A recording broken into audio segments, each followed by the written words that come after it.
Hey guys, number one Marmaduke fan here. We're taking a look at Fake Red. I picked this up kind of as a joke because I saw it at Target and I thought, oh, a manga artist doing a Spidey-Man book. That might be fun. And then I noticed a lot of my mutuals were talking about this. So I thought, oh, okay, that's interesting. People are talking about the book I bought. Maybe it's good. So I read it and it is good. It's really good. This is probably one of my favorite alternative takes on Spider-Man ever. And it's easily one of the best Spider-Man books I've seen post the absolutely awful One More Day arc in the real Spider-Man comic books. I won't go on my One More Day rant, but it's basically, as far as I'm concerned, One More Day ruined the character, took all that was special and heroic about him and threw it in the trash can. So I really don't care about the mainstream canon 616 universe Spider-Man anymore. But so Fake Red is an alternative take. And what's kind of interesting about it is this person loves the character. He really gets the character, but this is definitely his take on Spider-Man. Actually, Peter Parker is not the main character, which was one of the other things I was kind of anxious about going in. The back of the book, I don't think this is a major spoiler, but the back of the book is a normal high school kid without superpowers finds Spider-Man's costume in an alley, starts dressing up with it in it, at first for a joke, and then gradually he starts getting mistaken for Spider-Man, and he gradually gets into more and more dangerous situations. So not only is it Yu's struggle to live up to the legacy of Spider-Man without his superpowers, it's also the mystery of finding out what the heck happened to Peter Parker. And it's really well done because you can tell Yusuke put a lot of thought into what Spider-Man's powers are and how freaking basically impossible it would be to be Spider-Man without those powers. And he does a pretty good job. I mean, obviously it's a fantasy sci-fi book, right? So I suspend my disbelief, but he does a really good job of making you understand how absolutely freaking crazy it is for a person without powers to be trying this stuff. So I accept the reality of the universe and I get into it. We're going to start doing spoilers now, so I would say don't listen to my spoiler review without getting it. I will, before you go, I will share this real quick because it's a pretty good summary of what I like about the author. He says, first and foremost, I want to thank the editorial department for giving me this chance to create a story with these heroes. In 2002, I saw Sam Raimi's Spider-Man in theaters back before I ever dreamed of becoming a manga artist. I remember coming away with this powerful feeling. I hope I get to create work of art this fantastic someday. Who could have imagined I would one day be given the opportunity to draw Spider-Man himself? Fake Red is a product of one die-hard fan's love. It's basically my love letter to superheroes, where the theme is exploring what the super in superheroes actually means. There are still so many stories I could tell in this world, so my greatest hope is that this book series sells well enough for the series to continue. And he deserves it. Like, I could tell he loved Spider-Man based on just how well he understands the core of the character and lots of little references and Easter eggs to the history of the character. So it is his take on Spider-Man, but it's a take that honors that legacy. So spoilers are starting now. Let's dig into it. It opens with a silent shot on Spider-Man standing alone in the rain, and you just know wordlessly that Spider-Man is, down on his luck. So this is very strongly drawing from the Spider-Man No More arc, I think from the 70s or 80s, and we cut to a sequence of Peter Parker as Spider-Man in action, and I'm sure this is a deliberate reference. He stops a wild car from bad guys, stop them from running over an old lady, and it's clearly an homage to the 60s cartoon, right, where he gums up a suit. So we smash cut to Yu, who's an ordinary high school student, kind of a loser. His dad puts a lot of pressure on him. He's in a advanced high academic school, but the only reason he got into the school is he worked his butt off super hard. He's not high IQ, but he works his butt off hard. He's feeling overwhelmed by life. Dad's tough on him. So he does rock climbing because he loves Spider-Man, and that's his little way of feeling like Spider-Man. And he's not even the best rock climber in the world. But this is his one little athletic avenue. One day outside, he sees a guy getting beat up, and in a scene that closely mirrors Peter's bad decision where he let a bad guy get away, it initially wants to help the guy, but he chickens out at the last minute, and the guy says, whatever, not your problem. So whereas Peter Parker, his moral error is pride and selfishness. Peter didn't want to do anything to stop the bad guy.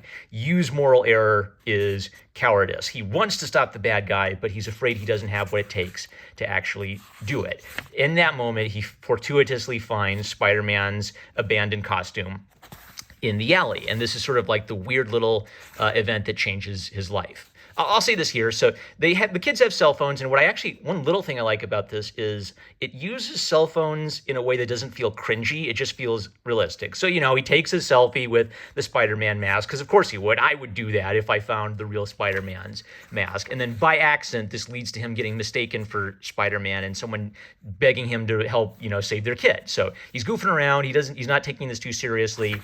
Fortuitously, he finds himself in a life or death situation. And people even notice that, he's not web slinging. They see Spider-Man running and they don't know what's going on. But when it counts, you, the coward, digs deep, and he uses his rock climbing to get up there and get in there to find the kid. Now, when he finds the kid, he starts kind of like doubting himself again, thinking, well, I tried. There's nothing I can do to get out of here. And the little kid says Spidey, kind of like the little kid's name for Spider-Man. And that wakes him up, and he decides, I've got to make this work. I've got to man up, and I've got to get out of this situation. So what I love about this whole sequence is, for Spider-Man to work, he has to work at the 6-year-old level of, oh boy, it's Spidey-Man. He's got a bright red and blue costume, and he's got superpowers. He's got to work at that little kid level, and he's got to work at the, genuine grown-up level. So what this is nailing is it's the little kid that wakes him up, gets him out of his, neurotic, feeling sorry for himself,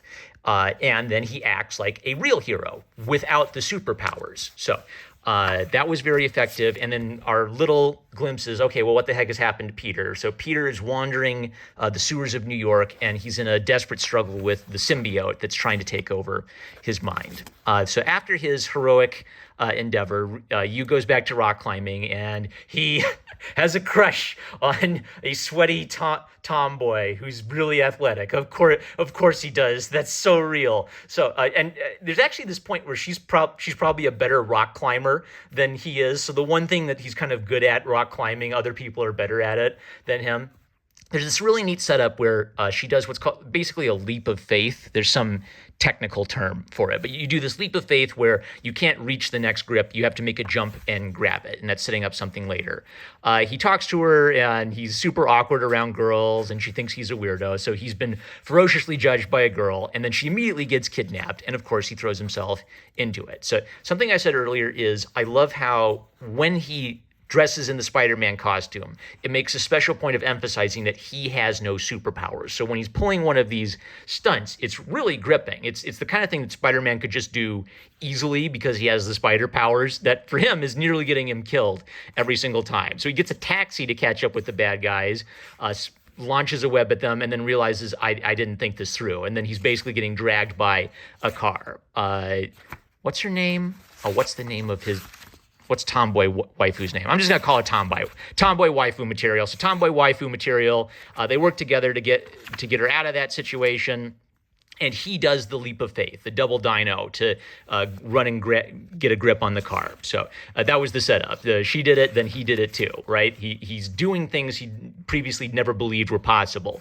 This is another great sequence for emphasizing, how is he managing to fake this? So he fires a web, and the web has some elasticity to it, right? So he's able to kind of like launch into the air once with it, but that's all he gets. And then he flumps back down to the ground. So he's able to make a pretty convincing fake Spider-Man, but he cannot do heroics like web slinging. So this is going to be important later. And every time he does this, he feels it for a week. His entire body is sore for a week after something like that. Meanwhile, Mary Jane goes and talks to Aunt May to kind of establish that, Peter's missing and MJ cares about him. So this is kind of cool because Marvel has broken up MJ and Spider-Man. And when someone who doesn't care about modern comic book continuity writes Spider-Man, of course, what everyone knows is that MJ is the love of Peter's life. And there's actually kind of a cool, I'll talk a little bit about Spider-Man's history here because this is a cool tie-in. So MJ was not originally his primary love interest. His original primary love interest was Gwen Stacy. Gwen Stacy died. It's one of the few meaningful deaths in comics. He had to mourn that death and move on. And then MJ, who is sort of like just a secondary romance character, became his new love. So it's sort of like the overarching story is about Peter Parker healing, grieving, moving on, and finding happiness again after losing who he thought was his true love of his life, Gwen Stacy. Death doesn't have to be the end of your life, right? You can heal and move on. When Marvel destroyed that, they destroyed one of the greatest arcs in comics where a superhero's life got to say something that was real and emotional that connects to true life. So of course, in this book, we can have MJ back again. Let's get rid of that. Meanwhile, at school, Tomboy finds out that you is Spider-Man. And this is hilarious because it's an inversion of Peter Parker's problem. Peter's problem is he's Spider-Man. He's not sure if he should tell MJ if he is Spider-Man. Tomboy thinks he is Spider-Man, and technically he really is running around in the Spider-Man costume saving people, but he doesn't have Spider-Man's powers. So his ironic situation is he has to tell her that he's not Spider-Man, and he can't work up the courage to tell her that he's not Spider-Man. We get a flashback sequence to show how the heck Spider-Man lost the suit. And he had a very dynamic battle with Scorpion. What's cool about this is this underscores that Yusuke understands Spider-Man's power set really well. So when Spider-Man, Peter Parker fights, he's dynamic, he's performing impossible stunts, and he's acrobatic. He uses his acrobatics and his what's the word for it? He's fleet of foot, right? He can outfox stronger opponents. So by showing Peter Parker in action, we're sort of emphasizing the fact that you doesn't have any of these powers, right? So it makes you feel gutsier by contrast. So while he's hanging out with his friends, a goofy yandere girl, Screwball, starts a live stream where she dares Spider-Man to come catch her or she'll blow up the building, and use the only one who can do it. So I like this because it feels realistic. So it feels realistic to me that a goofy yandere supervillain girl would live stream her crimes just because she wants the attention. And there's this cool thing where people who are watching her live stream are commenting and trying to tell Spider-Man where she is, and he uses that information. So it's using social media and iPhones in a way that adds to the structure of the plot, because he sort of realizes, man, how do I get her? Oh, I have an idea. I'll read the comments and see if anyone spotted her, and he uses that to catch up with her. Now, because he can't web sling, this is smart. He hooks a ride on a train to catch up with her, and trembling while he's doing it, to snatch what he thinks is the remote control away from her, and it turns out to be a fake. So all this time, we've basically been establishing the point that you cannot web sling. It is impossible for you to web sling. He's been trying to find creative workarounds up to this point because he knows he can't do it. He knows he's going to freaking die if he tries to web sling, and as he watches her fly away, he realizes this is it. She's going to get away. I have no choice but to try this. And he knows he's probably going to die doing it, but where is it? But I've got to try. So what's cool about this is the dumbest idea ever, but he really is in a situation where he has to try. And you don't think about web slinging if you just see Spider-Man doing it, because that's just what Spider-Man does. But he tries it, and he very, very nearly dies. One-hitter quitter, and he's out. He barely gets, he smashes into a building and scrapes across it. He barely manages to spin a web and hook onto her, surfboard thing and bring her down. So it's a pretty short sequence, but it's tense because they've successfully set up that he should not be able to do this. He does not have super spider strength or durability. And the big reveal is that she just wanted to give Spider-Man a little kiss, and there was never a Bob in the first place. She just wanted the attention. So he did it all for nothing, but he demonstrated ridiculous courage. When he gets home, Silk shows up. So Silk is one of the Marvel characters who's kind of like a woman who has Spider-Man's powers. I don't know too much about Marvel's version of the character. I don't care. It is at least possible that Marvel editorial might have asked them to include her in this book because they would say, oh, she's Japanese, and this is a Japanese book, so you should put the Japanese character in the Japanese book. I'm not saying that Marvel editorial staff is racist, but maybe they might be racist enough to try that. Or maybe Yusuke Osawa is a big Silk fan and he wanted to put her in. So basically, I don't care whether Marvel editorial did that or not. He used Silk really effectively, and this is the only time I've seen this character where I actually had a sense that she was kind of interesting. And I was thinking, yeah, okay, she actually seems like she has a personality and a reason to be here. So Silk is older than you. She's an actually experienced crime fighter. So Uh, and she sees Peter Parker as a big brother figure.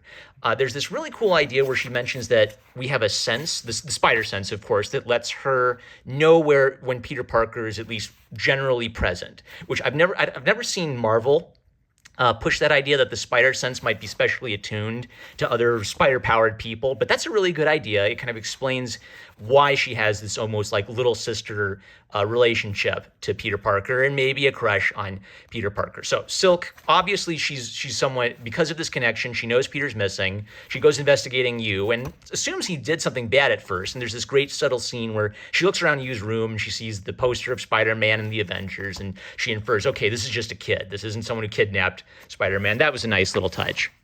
And she decides to let Yu carry on pretending to be Spider-Man because she doesn't want supervillains to know that Spider-Man has gone missing. So an older, more experienced woman has once again kind of put him in his place, right? Because he's not that experienced. So Yu gets invited over to Tomboy's room, and he wonders if maybe she's going to confess her love to him. He's never had something like this happen to him before, right? Meanwhile, Peter Parker...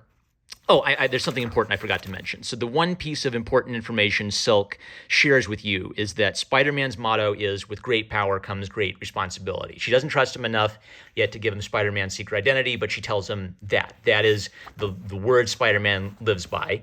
And Peter Parker is repeating those words over and over to himself, trying to fight the influence of the symbiote and trying to remember Ben Parker. So it's a setup for later because Peter, we'll get into that. So one thing, though, is with great power comes great responsibility. That's Peter's logo. And Yusuke recognizes this as the key theme.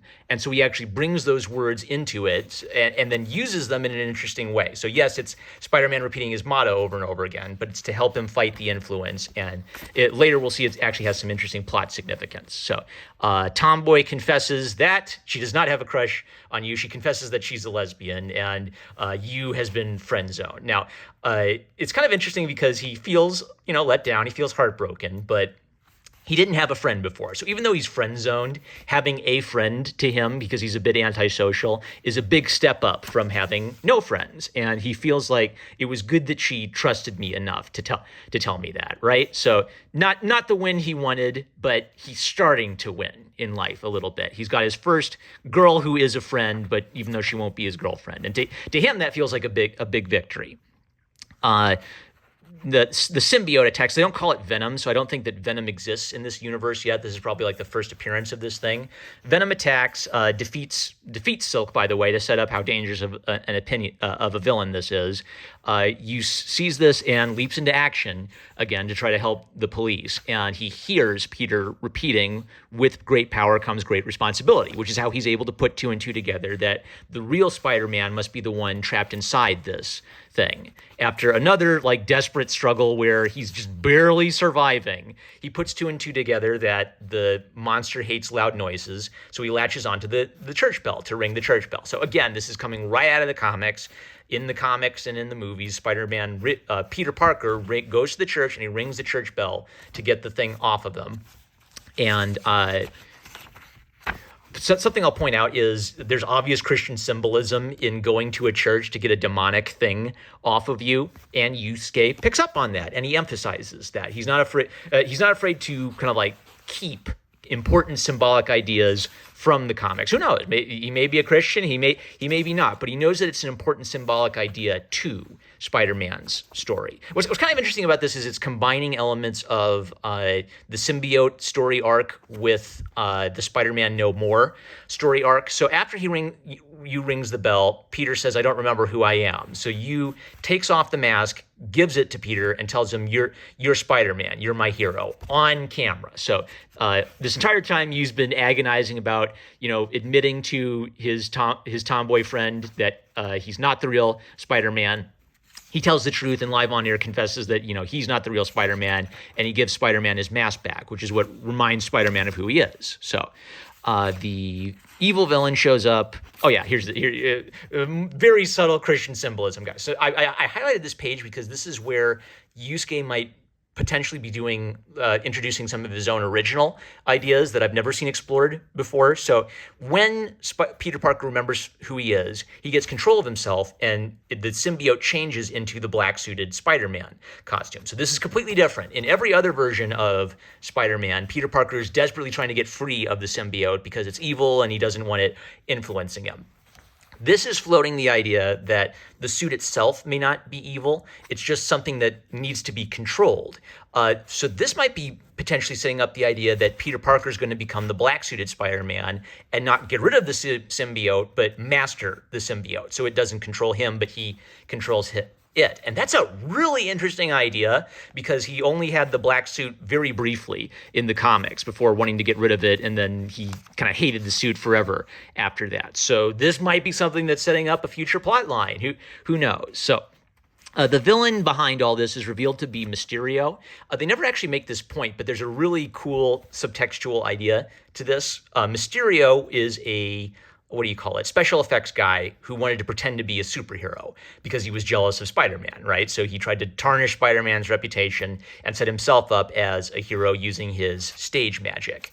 Yu is also a fake Spider-Man, but so they're similar in that regard. They're both aping superheroes, but whereas Yu honors the legacy of Spider-Man and wants to live up to the legacy of Spider-Man, Mysterio is resentful of the legacy of Spider-Man. He wants to tear down Spider-Man, and he doesn't want to be a hero. He wants the fame and the accolades that comes with being a hero. So it's two fake heroes, but only one of them has a truly heroic soul. I just thought, oh, that was genius. It must have been on purpose, right? And they don't even do a thing where like you said things. Oh, you're just like me. They never do that. It's all subtextual. So they fight Mysterio. Again, it underscores the point that Yu doesn't have superpowers, so he's basically just trying to stay alive, while Peter gets his moment in the sun and spectacularly defeats the villain, right? And they appear on TV, and there are the two Spider-Men, but Yu's secret identity is revealed. A week later, he's probably grounded. People are, tagging outside his house, calling him a fake Spider-Man, and the Daily Bugle is grilling him. So he has no secret identity, but he's also not a superhero. So again, he's the opposite of Spider-Man. Even though he has the same kind of heroic heart that Peter Parker does, his situation is the opposite. Now he's world famous, but he's world famous for not being Spider-Man. And then Tomboy comes and helps him clean off the graffiti. So that's his kind of like one minor victory. Now the obvious question is, well, is he going to do anything after this? Is he going to try to be a superhero without any superpowers? Another thing I like about this is sort of what I liked about My Hero Academia, but done better. The original concept of My Hero Academia was a boy with no superpowers who's really smart, wants to be a superhero. He's given the opportunity to become the greatest superhero in the world. And in the early arc of My Hero Academia, he has a power, but he can't control it. So he's having to use his brain all the time. This is basically that idea, but more focused. He does not have superpowers. The whole premise is, how does a guy who does not have superpowers do any kind of superheroics? And the entire time he's fighting, he's basically desperately trying to just stay alive, right? Stay alive and do something to help in the middle of a dangerous situation.